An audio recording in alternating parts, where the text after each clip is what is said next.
자, 우리 하나님 말씀은 누가복음 4장 16절부터 30절까지 우리 합독하겠습니다.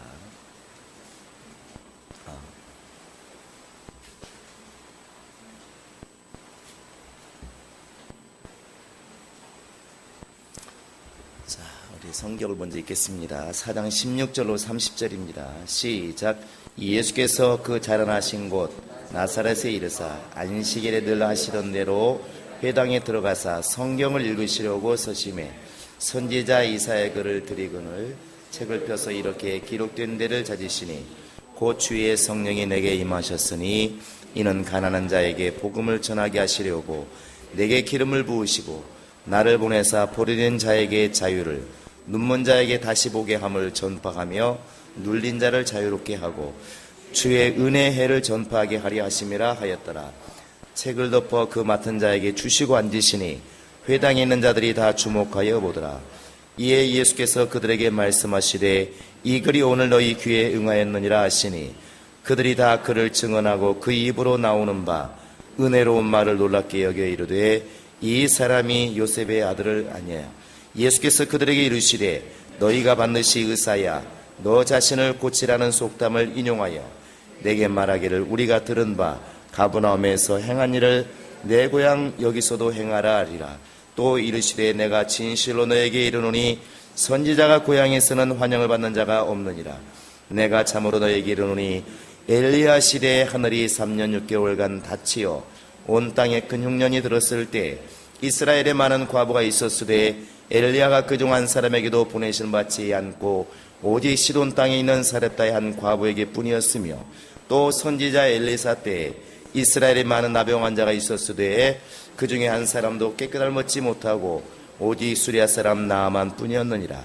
회당에 있는 자들이 이것을 듣고 다 크게 화가 나서 일어나 동네 밖으로 쫓아내어 그 동네가 건설된 한 낭떠러지까지 끌고 가서 밀쳐 떨어뜨리고자 하되 예수께서 그들 가운데로 지나서 백현쌤은 이렇게 아마 장애인 선교회 또 합창단에서도 활동을 하시는데 그 합창단이 전국에서 우승도 하시고 굉장히 큰 일들을 많이 하시는 것 같습니다. 또 열심히 이렇게 말씀을 들어보면 매일매일 그 영혼들을 전도하려고 애가 타시는 것 같아요. 실제로 많이 전도도 하시고 여러분들이 좀 되게 좀 사고로 몸이 좀 다쳐서 불편하신데 여러분 많이 좀 격려해 주시고 하나님의 글을 좀 많이 쓸 수 있도록 여러분 기도 많이 해 주시기 바랍니다. 박수 한번 해 주시기 바랍니다. 제가 기도하겠습니다. 하나님 아버지, 오늘 또 이렇게 우리가 주 앞에 나와왔습니다. 우리 또 백사님 정말 이 특송을 들으며 우리도 마음을 정말 주 앞으로 향하게 도와주시고 우리 모두가 다 마음을 다하여 주를 사랑하며 섬길 수 있도록 인도하여 주시옵소서. 특별히 주 앞에 나올 때 빈손으로 나오지 아니하고 귀한 예물을 구별하여 하나님께 드린 많은 손길들이 있사오니 우리 성도 한 사람 한 사람 모든 생활이 힘들고 어려운 것 주님께서 다 아심에 그런 중에도 과부와 같이 하나님을 사랑하여 드리는 모든 물질을 주님께서 받아주시고 그들의 손에 복 있게 하시며 주님의 칭찬이 있게 도와주시며 성령의 인도함이 있도록 인도하여 주시옵소서. 오늘 예배가 하나님이 함께 하시는 예배요 우리 모두가 성령으로 충만한 예배 될 수 있도록 인도하여 주시옵소서. 감사하고 예수님의 이름으로 기도합니다. 늘 주 앞에 이렇게 헌금하면서 또 기도하며 쓰임받는 여러분의 영혼은 복 있는 자들입니다. 하나님의 큰 은혜와 복이 여러분의 충만하시기를 주의 이름으로 축원합니다. 볼륨을 좀 올려주고 베이스 좀 줄이시기 바랍니다. 우리 하나님은 생명과 복의 근원이십니다. 여러분 이 말에는 항상 아멘으로 크게 했으면 좋을 것 같습니다. 하나님은 생명의 근원이십니다. 이 말은 바로 생명의 뿌리가 하나님이시다. 복의 뿌리가 하나님이시다. 이런 말입니다. 사람 보기에는 나무나 과일이 보이지만 그 나무가 서 있을 수 있는 힘, 그 나무가 잎을 틔우고 과일을 맺을 수 있는 그 힘은 어디서 오느냐? 결국 뿌리가 지탱해주고 뿌리에서 진액을 뽑아 올리기 때문에 가능한 것입니다. 그것처럼 이 세상에 많은 생명체가 있지만 그런 모든 동물과 식물들, 생명을 가지고 있는 모든 것들이 살아가는 것이 사람 눈에 보입니다. 그러나 그 눈에 보이는 생명체가 생명체답게 살아갈 수 있는 그 힘이 어디서 오느냐? 결국 하나님으로부터 말미암는다는 이야기입니다. 그리고 우리 인간은 누구나 다 복을 사모합니다. 얼마나 복을 사모하는지, 교회 다니는 사람들만 지금 복을 사모하는 것이 아니고 교회를 나오지 않더라도, 하나님을 믿지 않더라도 복을 사모합니다.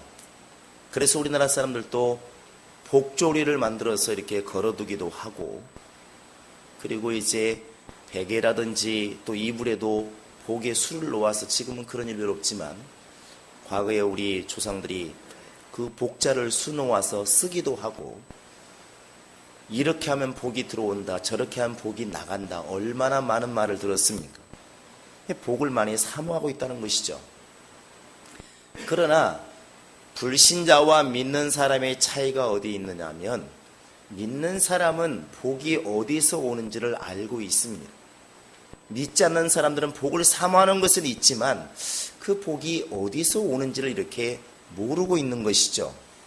성경은 우리에게 이것을 너무나 분명하게 답을 해주고 있습니다. 모든 복의 뿌리는 바로 하나님이시고 생명의 근원은 바로 하나님이시다. 그래서 하나님이 책망하시는 것도 이 뿌리를 잡고 잃어버리고 뿌리를 잊으면 주님이 책망하시는 겁니다. 그래서 예레미야서 2장 13절에도 보시면 이스라엘 백성들이 하나님도 섬기고 이방신을 섬기고 이렇게 어찌 보면 영리한 것처럼 행동했을 때 하나님이 책망하시는 게 뭐냐면, 이스라엘 백성들이 두 가지 악을 범했다. 그 두 가지 악이 뭐냐면, 하나는 생수의 근원이 되는, 곧 생명의 근원이 되는 나를 버린 것이 첫 번째 큰 악이고, 두 번째는 스스로 웅덩이를 팠다. 그런데 물을 담지 못하는 웅덩이다. 이게 무슨 말이겠습니까? 예수 없이, 하나님 없이 우리가 이 땅에 살면서 부귀영화를 누리고 명예를 얻어보려고 몸부림을 치지만, 하나님 없이 얻어지는 모든 부와 명예와 이 세상의 부귀영화는 한낱 그냥 날리는 먼지와 같은 것이, 바로 그것이 이 땅의 부귀영화라는 사실입니다. 하나님이 기억하지 않는, 하나님이 개입하지 않는, 하나님이 함께하지 않는 이 세상의 모든 것들은 다 허상이라는 것을 말씀하고 있다는 사실입니다. 하나님은 모든 생명과 복의 뿌리이십니다. 이것을 알아야만이 제대로 우리가 하나님의 것을 내 것으로 만들 수가 있습니다. 우리 성들은 그런 믿음으로 주 앞에 나아갈 수 있기를 주의 이름으로 축원합니다. 그래서 바울도 늘 고백하는 것이 바로 그거 아니겠습니까? 나의 나된 것은 다 하나님의 은혜다. 내가 지금 살아있는 것도 하나님이 돕기 때문이요, 내가 지금 이 위치에 있는 것도 하나님의 도우심이요, 다 하나님의 은혜로다. 나의 나된 것은 다 하나님의 은혜로다. 이렇게 말할 수가 있다는 것이죠. 근데 많은 사람들이 이렇게 얘기를 합니다. 도대체 어떻게 하나님께 복을 받고 어떻게 하나님께 생명 얻을 수가 있느냐? 그 대답은 너무나 쉽습니다. 성경에서 너무나 숱하게 많이 이야기를 하고 있기 때문에 그 대답이 바로 예수입니다. 예수 외에는 다른 길이 없다고 말씀하고 계시고, 예수님 스스로 계속 말씀하시는 것이, 나 외에 아버지께 갈 자가 누가 있겠느냐? 아버지를 본 자는 나밖에 없다. 나를 통하지 않고는 다른 길이 없다. 내가 곧 진리다. 이렇게 말씀하십니다. 그리고 나를 본 자는 아버지를 본 자요, 내 말을 듣는 자는 아버지 말을 듣는 것이요, 나와 함께하는 자는 곧 아버지와 함께하는 자다. 너무나 쉽게 말을 합니다. 바로 생명과 복의 근원이신 하나님의 그 모든 것들을 우리가 받아 누릴 수 있는 비결, 그게 예수입니다. 그래서 우리는 기도할 때도 예수의 이름으로 기도하는 것이고, 내가 죄를 사함받을 때도 예수의 이름으로 회개하는 것이고, 내가 선을 행할 때에도 예수의 이름으로 이렇게 선을 행하는 것입니다. 하나님께서는 예수 안에서 우리에게 모든 걸 주시기로 이미 약속을 하셨고, 우리는 예수 안에서 하나님의 모든 것을 받을 수 있다고 하는 믿음을 가지고 지금 이렇게 살고 있는 것입니다. 우리 안에 이 믿음이 충만해지시기를 주의 이름으로 축원합니다. 이것을 선포하게 하시려고 하나님께서는 성령을 주시는 겁니다. 오늘 말씀에 잘 보시면, 자, 우리 한번 18절, 19절을 한번 읽어보시겠습니다. 성령을 이렇게 부어주신 것을 예수님이 직접 설명하고 있습니다. 왜 성령이 나에게 오셨을까? 하나님 아버지는 왜 나에게 성령을 부어주셨을까? 18절, 19절입니다. 시작. 주의 성령이 내게 임하셨으니 이는 가난한 자에게 복음을 전하게 하시려고 내게 기름을 부으시고 나를 보내사 포로된 자에게 자유를, 눈먼 자에게 다시 보게 함을 전파하며 눌린 자를 자유롭게 하고 주의 은혜의 해를 전파하게 하려 하심이라 하였더라. 쉽게 말하면 자유케 하고 은혜의 해를 선포하게 하려 함이라. 이 은혜의 해를 전파하게 하려고 성령이 내게 임하셨다 그랬습니다. 성령이 오신 이유를 예수님이 너무나 분명하게 딱 정의를 내렸습니다. 이 정의가 예수님이 직접 하신 말씀이기 때문에 가장 정확할 것입니다. 주의 성령이 내게 임하셨으니 곧 정말 가난한 자들에게 복음이 전해지고, 눈먼 자가 보게 되고, 눌린 자가 자유케 되고, 포로된 자가 자유케 되고, 그리고 주의 은혜의 해를 전파하려고 주의 성령이 내게 임하였다.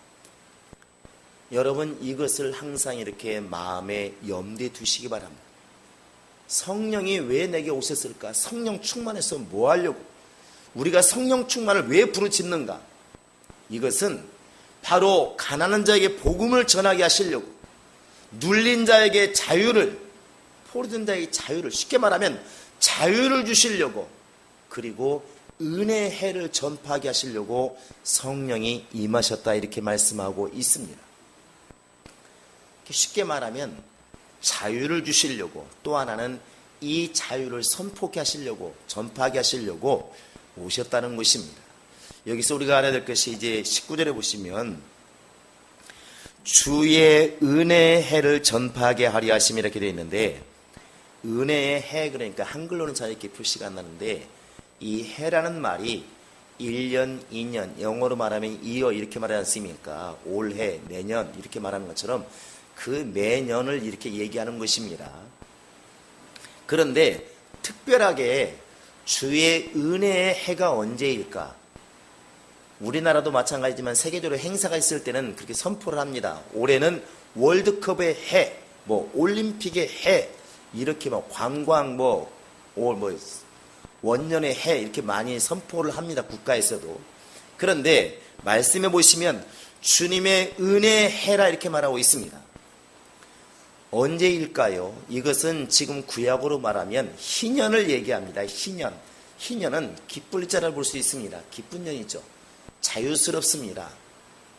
자, 우리 한번 레위기 한번 25장을 보시기 바랍니다. 레위기 25장을 이렇게 펴보시면, 자, 우리 10절부터 12절까지 한번 읽어봅시다. 희년에 대해서 이렇게 선포를 하고 있는데, 10절부터 12절까지 시작. 너희는 50년째 해를 거룩하게 하여 그 땅에 있는 모든 주민을 위하여 자유를 공포하라. 이 해는 너희에게는 희년이니 너희는 각각 자기의 소유지로 돌아가며 각각 자기의 가족에게로 돌아갈지며, 그 50년째 해는 너희의 희년이니 너희는 파종하지 말며 스스로 난 것을 거두지 말며 가꾸지 아니한 포도를 거두지 말라. 이는 희년이 너희에게 거룩함이니라. 너희는 밭의 소출을 먹으리라. 이 희년이라고 하는 게 뭐냐면, 원래 이스라엘 사람들에게 매 7년마다 한 번씩 1년이라는 안식년이 주어집니다.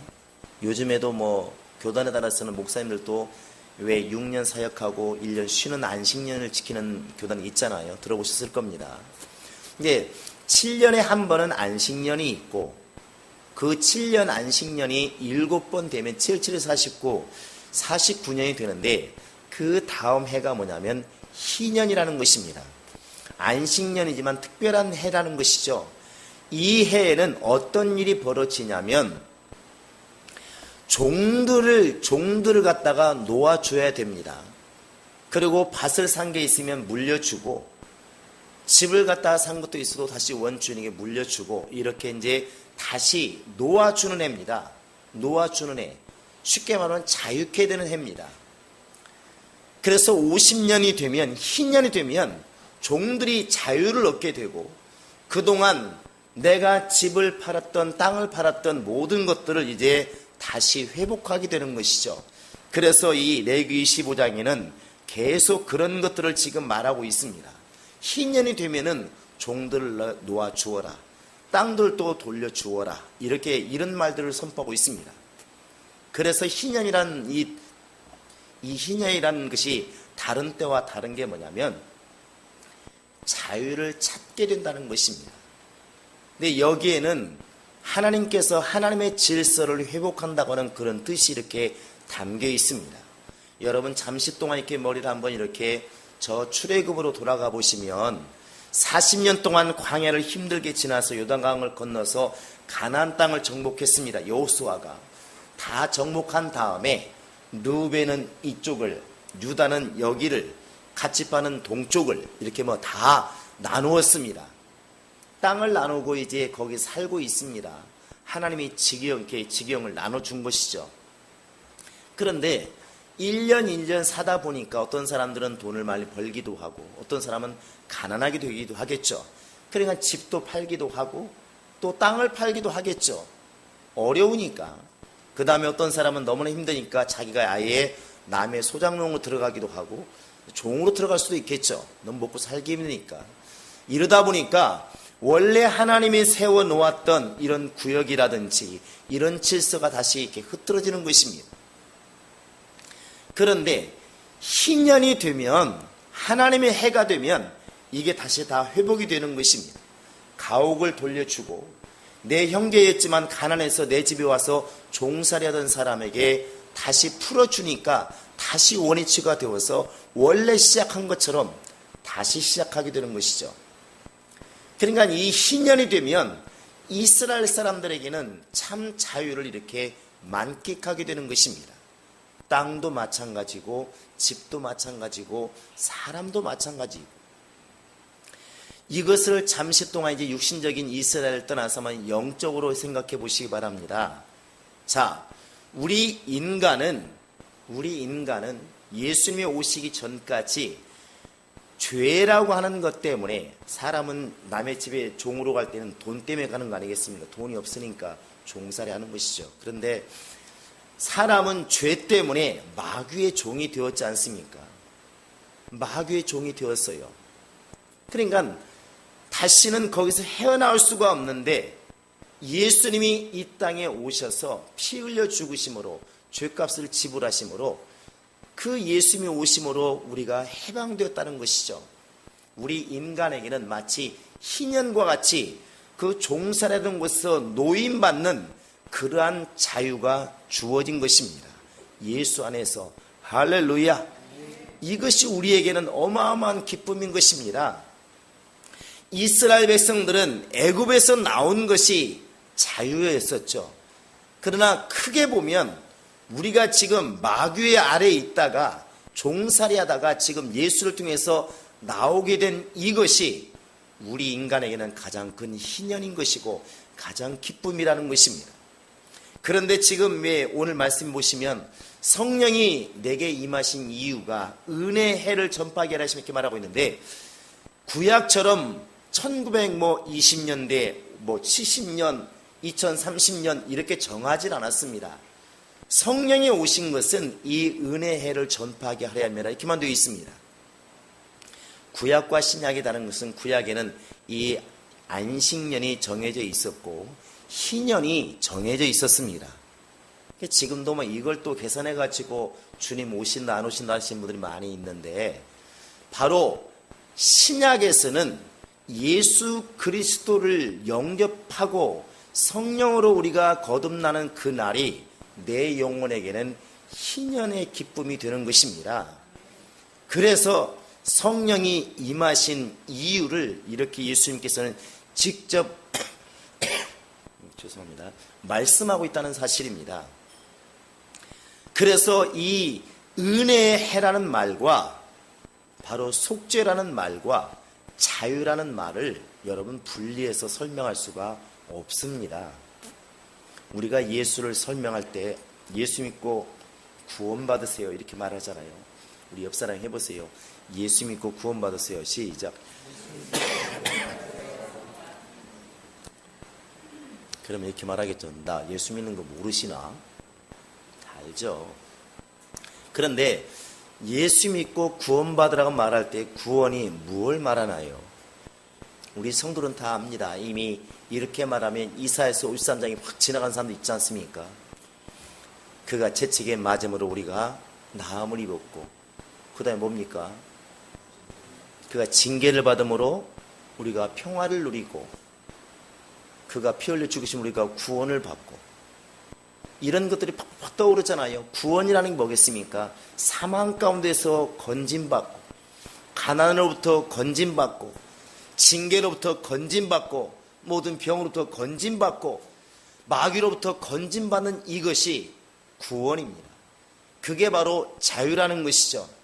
이 말을 로마서에는 딱 그냥 한 문장으로 설명을 하고 있습니다. 우리 로마서 히브리서에 보면은 2장 한번 16절을 같이 한번 읽어보시겠습니다. 자, 히브리서 한번 2장 16절을 같이 읽어보겠습니다.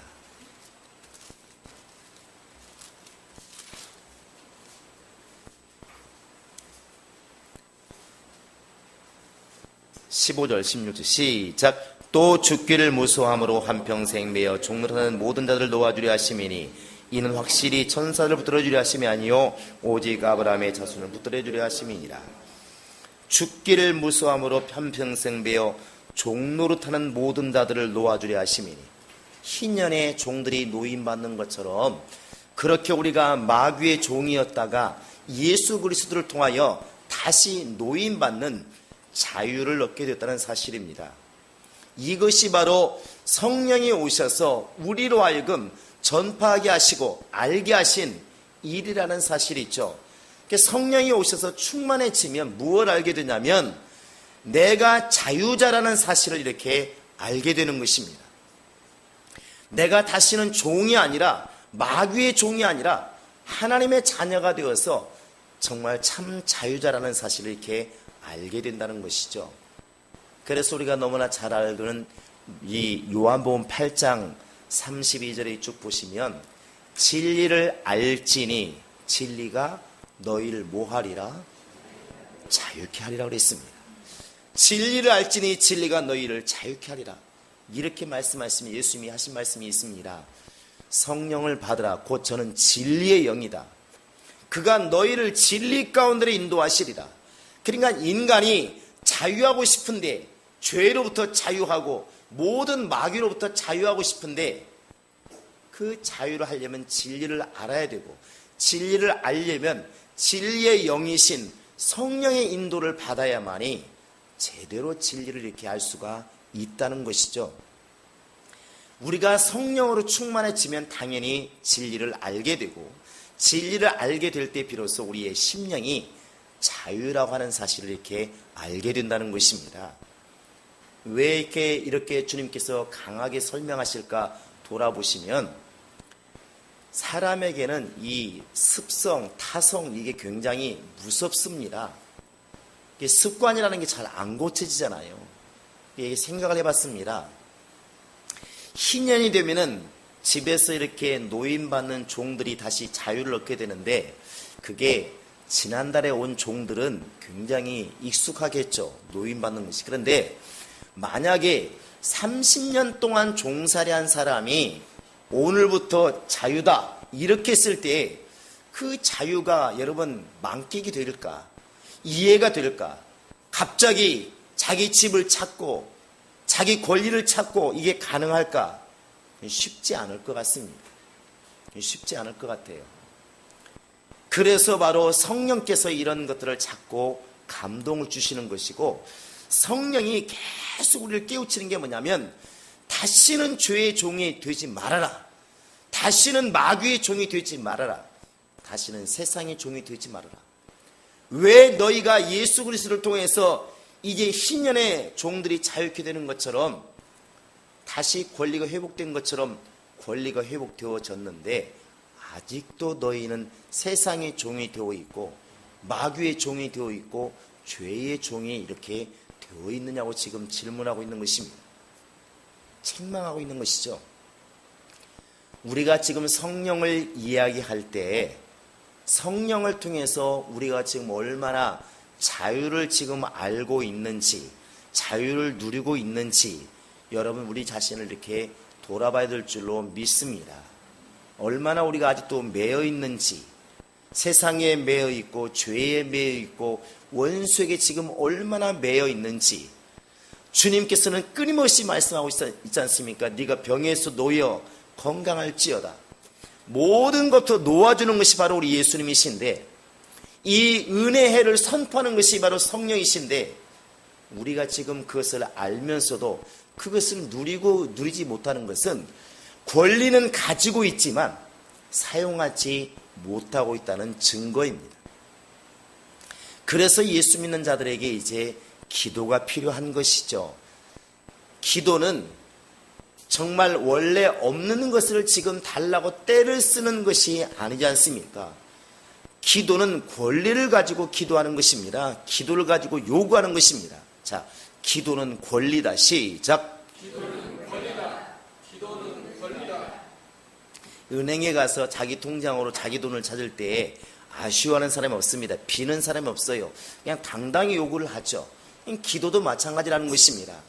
내가 지금 예수 안에 없을 때에는 당연히 마귀 아래에 있어서 땅도 나 때문에 저주를 받고 하나님이 내게 주신 모든 권리를 다 잃어버렸기 때문에 내가 달라고 할 수 있는 권리가 없었지만, 이제 내가 희년처럼 다시 속박에서 자유케 된 다음에는 당당할 수 있다는 것이죠. 내 땅도 이젠 돌려주시오. 내 집도 이제 돌려주시오. 왜? 하나님이 자유를 선포했으니까 나를 내가 자유케 된 것처럼 내 땅도 내 집도 이제 다시 원위치를 시켜주십시오. 당신이 사용할 권리가 없습니다. 이렇게 자기 것으로 찾는 게 희년입니다. 그러면 우리가 그동안에 아담이 마귀에게 빼앗겼던 모든 땅을 관리할 능력과 하나님 것을 받아 누릴 수 있는 권리를 다 빼앗겼지만 다시 찾아야 되지 않겠습니까? 이제 그것이 바로 기도라는 것이죠. 그래서 우리 예수 믿는 사람들은 하나님과 소통할 수 있는 권리가 이미 주어져 있고, 자연을 다스릴 권리가 이미 주어져 있고, 우리 모두는 하나님의 것을 내 것으로 만들 수 있는 권리가 이미 예수께서 피 흘려 죽으시는 순간 이미 다 주어져 있는 것입니다. 그래서 예수님 말씀하시기를 침례 요한의 때부터 지금까지 이제 천국은 침노를 당하나니 침노하는 자는 빼앗느니라. 쉽게 말하면 알고 찾아오는 사람은 얻을 수가 있다는 거 아니겠습니까? 자기 권리를 찾아 먹으라는 것이죠. 성령이 오셔서 우리에게 깨닫게 하시고 전파하게 하시는 것은 바로 이것입니다. 너 오늘부터 자유자다. 너 오늘부터 자유자니까 다시는 매이지 말아라. 죄로 인해서 매일 필요가 없고 세상으로부터 매일 필요가 없고 네 영혼은 오늘부터 자유자니까 두려워하지 말고 겁먹지 말고 무거워하지 말고 평안하라는 것입니다. 그게 성령이 오셔서 우리에게 전파하는 은혜입니다. 여러분, 정말 구약시대 사람들은 1년, 2년 육신적으로 정해진 이 희년을 기대하면서 힘든 것을 다 이겨냈고, 희년이 되어서야만이 자기가 비로소 종살에서 해방되어지고 자기 땅을 다시 찾고 잃어버린 자기 집을 찾았지만, 그러나 예수님이 오신 이후로부터는 아무 때라도 예수 안에 거하는 사람, 성령으로 거듭난 사람, 그 사람은 그때가 바로 희년이 될 수가 있다는 사실입니다. 이것이 바로 기쁨의 해요, 기쁨의 날이 되는 것입니다. 그래서 예수 믿음이 우리에게는 기쁨이 되는 것이고 평강이 될 수가 있는 것입니다. 여러분, 성령이 정말 오시다는 것을 기념하는 이 성령 강림 주일에 정말 성령이 오신 것만을 기념하는 것으로 멈추지 마시고, 성령이 오셔서 나로 하여금 내가 지금 마귀를 두려워할 필요가 없는, 죄를 정말 두려워할 필요가 없는, 사망 권세를 두려워할 필요가 없는 자유자가 되었다는 사실을 깨달으시고 감사하시고, 오히려 정말 성령 안에서 내가 자유자인 것을, 우리 모두가 예수를 통하여 자유자가 되었음을 전파할 수 있는 그런 믿음이 우리 안에 있기를 주의 이름으로 축원합니다. 우리 이 시간 다 같이 기도하시겠습니다. 기도할 때, 하나님, 내가 다시는 정말 죄에게, 사망에게, 마귀에게 정말 붙잡히지 않게 도와주시고, 그들의 종이 되지 않게 도와주시고, 예수 그리스도를 통하여서 해방된 자가 되었으니, 자유자가 되었으니 성령으로 일생 동안 충만하게 도와주시며 성령으로 자유자가 되어서 하나님의 은혜를 전하는 하나님의 사람 되게 하소서. 다 같이 우리 기도하시겠습니다. 지금은 우리 주 예수 그리스도의 은혜와 하나님 아버지의 극진하신 사랑과 성령의 교통하심과 자유케 하심이 이제 성령 안에서 정말 자신의 영혼이 저희함을 알고 하나님께 늘 감사하며 살기를 작정하는 모든 심령들 머리 위에 지금으로부터 영원토록 함께 있을지어다. 아멘.